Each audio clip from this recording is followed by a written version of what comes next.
All right, what is up, everybody? Welcome back to another day of SaberSim's DFS Office Hours. It is Thursday, August 26th of 2021. Thank you for tuning into the show here today. I know yesterday in the Office Hours, I had mentioned that we were going to be shooting to do a strategy session today. That is still coming. I think we're going to end up putting that out as a produced video instead for you guys. So look forward to that here coming out soon. But thanks for tuning in here anyway to Office Hours. If this is your first time watching the show, this is a live Q&A style stream where I answer questions from SaberSim users about SaberSim, about DFS, whatever you guys want to talk about. I host this show live for a reason. I want follow-up questions from you guys. I want clarifying questions. I want you to be a part of the conversation. So if you have some thoughts to add to whatever we are talking about, please feel free to shout it out into YouTube chat or in the Office Hours channel in Slack. Before we jump into things today, I will just remind everybody again that we are currently in a beta that is open to all SaberSim users, all existing SaberSim users, to test out our full visual facelift of the app. So that beta is going on now. It is a complete visual update, and it comes with a bunch of commonly asked features, commonly requested features in there as well. So we are getting close on that. We have been knocking out a lot of the small items on our list, but we are still seeking additional beta testers. So if you're interested in checking it out, you can go to beta.sabersim.com, sign in with your existing SaberSim credentials, and play around with it. If you do so, please shoot me a DM in Slack, and I will get you added to a private beta channel in Slack, which is where we are keeping all of our feedback and everything consolidated into that one channel. So the goal remains for us to get that out to everybody here for the full community before the start of football season. So look forward to that. I only have a couple questions here today. I've got another question about my the research builds here idea, and a bit of a fun one from Maverick about season-long fantasy football. So we'll talk about this here. I know this stream maybe was a little bit of a surprise here. So and we've had quite a few busy streams already to start the week. I think we've had 90-minute streams all 3 days. So I wouldn't be surprised if people have gotten most of their questions in already this week. But we'll go ahead and just get to these here. So let's go ahead and pull up the app. First question, I'm actually going to start with this question because this one is definitely a little bit more SaberSim focused. But Devin said, how do you feel about setting at least 4 stacking rule for research builds? So I always like to start a lot of these questions about research builds just for folks that maybe don't totally know what we're talking about here. A research build is a build where you turn ownership off, we turn smart diversity up. A lot of times we end up turning correlation down as well, and we'll build a big pool of lineups here, typically about 150 or so, to allow us to get a big pool of 1,500 lineups. And then we study that pool of 1,500 lineups as a tool of using smart diversity at 10. We'll have single game simulations determining the projections for each player in the lineup. And we can look at our exposures on that research build for the full pool of 1,500 as an approximation of the player's chance to be optimal, right? The more lineups that player shows up in your 1,500 lineups that were built with no correlation, no ownership, and using single game simulations to determine all the projections, gives you a way of looking at upside, especially comparing against where you think the ownership is going to go, can be a really useful tool for finding low-owned plays. So this question is about research builds, and the question is about setting in at least 4 stacking rules. So we had a similar question yesterday about, and Devin, I think you actually asked this question about leaving correlation on. I would say for this kind of thing, it's probably still under the same umbrella of if you are using this to try to determine what the best stacks to play are, it makes sense to run the build this way, right? If you want to look at what are the most likely to be optimal big stacks, I think you could run this build. Let's just do this because I don't have too many questions today here. We have plenty of time. So let's run this build and see what this looks like. But when running the build this way, I guess what you would really get out of this is forcing 4 stacks, right? And getting a way of being able to look at what the most likely to be optimal 4 and 5-piece stacks are. I think it'll probably be mostly 4 stacks here, actually. Because correlation is at 0, so the builder's not really going to have an incentive to build a lot of 5 stacks. But this would be a useful way of doing a little bit of research into your 4 stacks. I'm assuming this question was aimed at DraftKings. It definitely could be aimed at FanDuel. It probably was, actually, now that I think about it, because of the 4 stacks idea here. But let's go ahead and just see what this looks like. And yeah, I mean, ultimately, there's not a right way to do these research builds. So I think there's been a lot of questions coming in about is it best to have correlation at this, or is it best to set a stacking rule, or things like that. The main two core components of the research build is a few, I guess, is building as many lineups as you can, right? The more lineups we have, the more weight we can put behind what we're getting out of this. We want smart diversity at 10. That's a very important component. That'll use single game simulations, right? It will remove the influence of average projections and really just focus on what the possible outcomes are, and then turning ownership off, right? We don't want ownership to influence the way this build takes place, because we're trying to make a impartial judgment of a player's chance to be optimal. So if we then expand our pool up to 1,500, right? Let's go ahead and look at this. I should have made 2 changes to my projections, but you don't really need to see the lineups very much. So now we can look at the stack types. So yeah, it's mostly 4 stacks. But again, this would be a really good tool of looking at what certain teams are likely to be optimal, or the best teams to stack as a big 4 stack, right? So we could compare this against Vegas odds or our opinions on where ownership is going to go. Let's just pull up Vegas for the heck of it and compare and start looking. Okay. So Boston and Cleveland, right at the top. So it seems like we are in somewhat agreement with Vegas there. Philly is 3rd, so Philly comes in then next. St. Louis a little bit lower. Arizona, Seattle, probably some teams. Those are maybe your first opportunities. Seattle is actually pretty high up here. Arizona is an interesting one, right? That's a team that Vegas is pretty low on, but we're seeing shows up in a fair bit of our 4 stacks. The other thing that's kind of annoying here, and this should be fixed on the redesign, is when you're sorting by your actual. This is actually really annoying now that I think about it. I didn't even realize this before. When you're sorting by just looking at your 4 stacks, you can't actually sort by stack exposure. This is sorted by the same order it is over here. So that's kind of annoying. I'm almost positive that's fixed in the redesign. But that is a little bit annoying, because now you kind of have to manually eye check this. So it's actually Cleveland, Seattle, Arizona as your best big stacks. Which makes me think then, given that where Seattle and Arizona are showing up on the Vegas totals, that those are your best high upside leverage opportunities. Boston is actually maybe a team that is worth being a little bit under on, and probably maybe the Phillies as well. But again, the big point here is, right, is make your research build.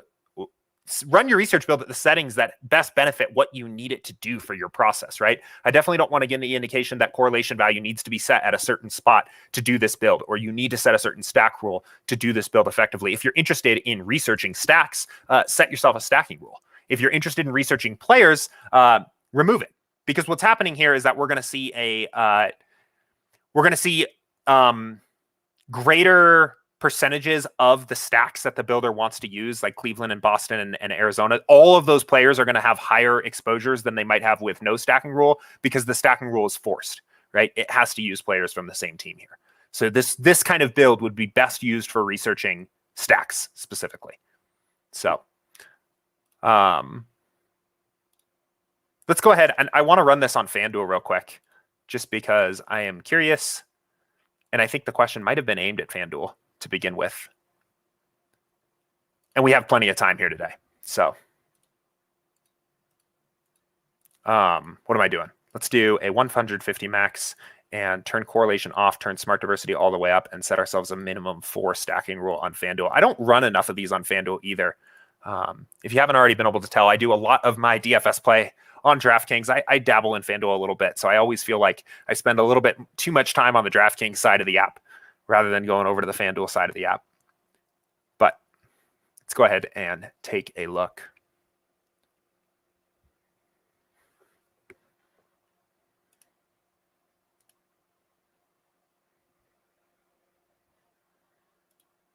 We'll let this build here.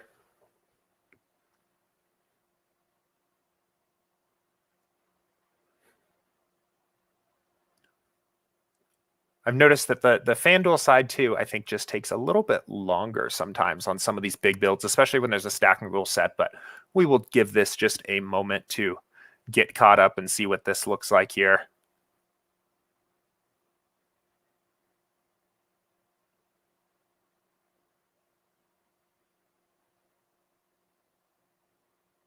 Oh, 809.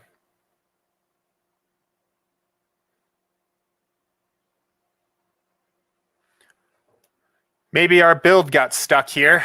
That is unfortunate. Oh, it just went to 810 and I stopped it. That's okay. We can look at maybe just what our 810 lineups are. But just out of curiosity here, we'll see. So yeah, if you were in the interest of researching your FanDuel 4-stacks, right, this would be a good way to do it. And salaries are a little different. We're going to get a little different numbers here, but it seems like we're in some agreement here that Cleveland and Boston are the best teams to stack on the slate, then followed by Philly. Some of these next teams showing up start to look a little bit interesting as teams that maybe Vegas is undervaluing. Teams like Texas, Seattle, St. Louis even. St. Louis probably not, but Texas and Seattle. So anyway, big takeaway here, make your research build valuable to the research you are trying to get out of it. If you're researching stacks, set yourself a stack rule or use correlation values. If you're not, you can take it off. So we had a question from Maverick here. This is a bit of a fun one. Good day for a fun question because I don't have too many other questions to talk about here. But he said, can we discuss horrible season-long fantasy football punishments for the loser? I haven't played in too many leagues where there are really bad last place punishments. I have before. I think I'm always partial to punishments that can still be a little bit more fun for everybody else. I think probably the most fun one I've played in, and this would depend on how expensive the tastes of your league mates are. But I've always liked having the last place person be responsible for taking out everybody else in the league out for a night, whatever you guys want to do, whether you're going to bars or going just out for dinner or whatever sounds fun for you guys. And the tab is on the loser. But of course, that can be a pretty serious punishment depending on how ruthless, I guess, with the bar tabs that the league mates want to be. Never been a big fan of making anything too painful for the last place player, but definitely would be interested in hearing anybody else's thoughts on some fun last place penalties for fantasy football leagues.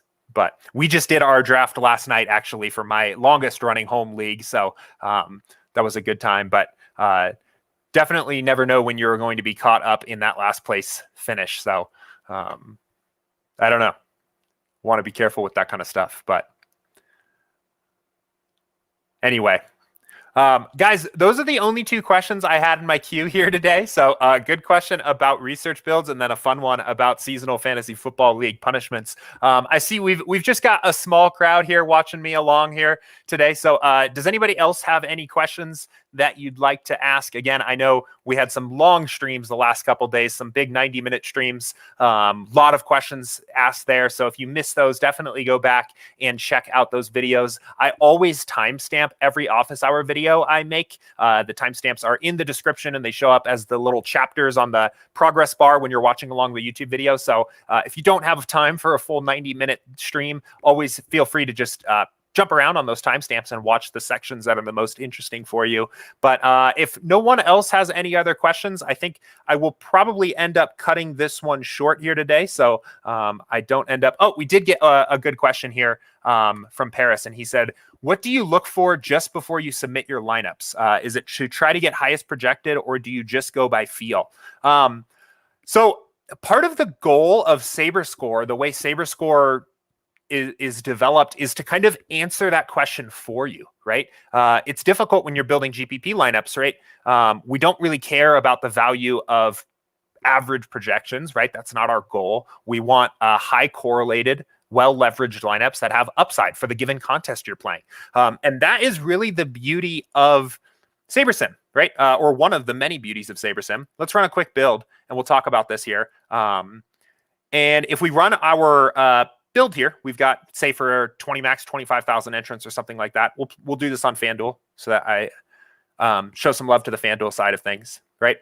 When we actually sort these lineups at the top, they are not only are the lineups built, when they're actually constructed individually together, we're making sure that we're adding players that are correlated, that are not overly owned for their upside potential and also have upside themselves, right? That's how the lineup is built. But the SaberScore allows us a way to score these lineups by looking at the whole lineup level and to determine what the best lineups are to play in the contest. So I let SaberScore guide me pretty significantly when I'm doing my lineup selection process, apart from, of course, editing exposures or things like that. So let's let this build run here.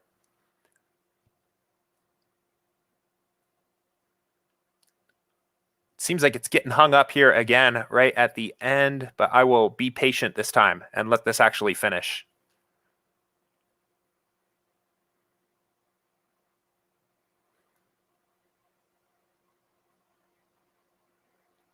Give this just a second. Yeah, it seems like it gets just a little bit hung up on the end of these builds here. I'm going to go ahead and stop that one right there. We don't need those last 51 lineups, but the lineups that are floating to the top. So this is making a statement to us that this is the best overall lineup in the pool by looking at the effects of correlation, ownership, and variance. And I let SaberScore end up making the decisions for what I'm going to play overall often. I think it's a better metric than sorting by projected score. There is, for example, an 11-point difference between these two lineups, but maybe it is the additional leverage that we're getting on playing some of these lower owned plays that makes this lineup score a little bit better. That it's a 6-point difference in SaberScore. And of course, if you go through and edit your exposures, maybe you are tightening up your pitcher pool, something like this. Maybe you are limiting your exposure to avoid being overly exposed to any one batter, right? We're still going to do our best of giving you the best possible lineups you can play, the highest overall SaberScores alongside of that. So you can see lineup 5 is now missing, doesn't fit into the exposures, but we are still optimized by SaberScore. So this is one of those things that I think it's easy to miss just how much SaberSim is doing for you here. The typical lineup selection process on a traditional optimizer can be really time consuming. It can be really difficult, even if you understand the concepts of correlation, ownership, and upside and things like that, and you are forcing a bunch of build rules into your build. At the end of the day, the lineup builder is still going to optimize for projected score, and it's going to give you your highest projected score lineup at the top. That might not necessarily be your best overall lineup that you can build. The idea of having a single standardized score that represents how good of a lineup it is something that is very difficult to do on your own using a sense of intuition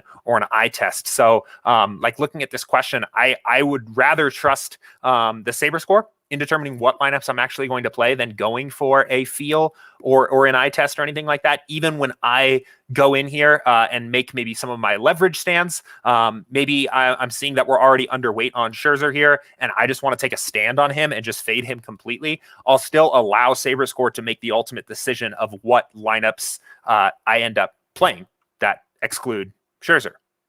I think it's just a really powerful tool overall for selecting your lineups. So you can sort by projected score. So in this case, it is having a pretty significant change on your lineups. It doesn't always, going back and forth between these. I would say the big thing to just be aware of with projected score is you're probably going to maybe slightly increase the min cash equity of your lineups and maybe lower the overall win equity or the upside of your lineups, right? Even though these lineups are still part of the same pool that were built with the selected sliders, they're probably very viable lineups. They're a strong set of lineups overall. They're probably going to have a little bit of a higher min cash equity. Maybe their upside is a little bit lower. You can see these lineups are probably likely to be a little bit higher owned as well. They're also likely to use all of the salary to pack as many projected points in as possible. So just something to be aware of there. But I would say if you are in general unsure of what lineups, okay, I've done my build, I've done my research, I've maybe edited projections and exposures a little bit, but what are the lineups I should actually play? I would say for the vast majority of cases, trust SaberScore and remember how valuable this is, right? And what this is actually doing. This is taking something that can be very difficult to quantify intuitively by a human and passing it over to the algorithm to identify what the most correlated, well-leveraged, and highest upside lineups are. So That would be the way I would approach that. But good question.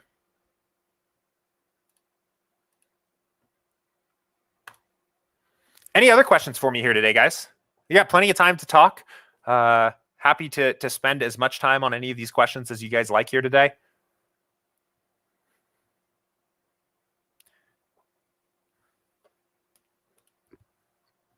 Any other questions for me? I'll give this just a moment in case there's someone typing away trying to get their question in at the last second here.